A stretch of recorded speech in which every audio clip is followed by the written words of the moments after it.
अभी आपने देखा मोबाइल फोन निकल गया बिलाल भाई की जेब से।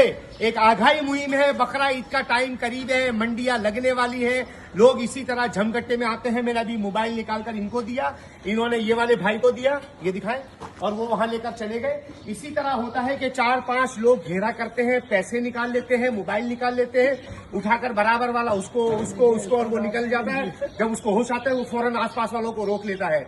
जब उनकी तलाशी ली जाती है तो मोबाइल फोन या पैसे नहीं होते, क्योंकि वो आगे ट्रांसफर हो जाते हैं। और वैसे भी ये जेब आपकी नहीं है बल्कि जेब कतरों की है।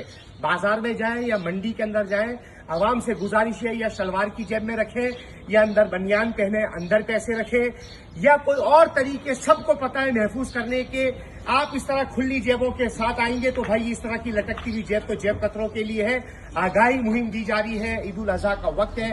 पूरे पाकिस्तान में लोग अपनी मेहनत से हलाल रोजगार जो कमा कर उन्होंने कुर्बानी के जानवर लेने जाते हैं और जेब कतरे मिनटों में उनको उनकी कमाई से और उनके मोबाइलों से महरूम कर देते हैं। एक आगाही मुहिम है, आवाम को बताया जाए कि अपने जान और माल की किस तरह हिफाजत करनी है।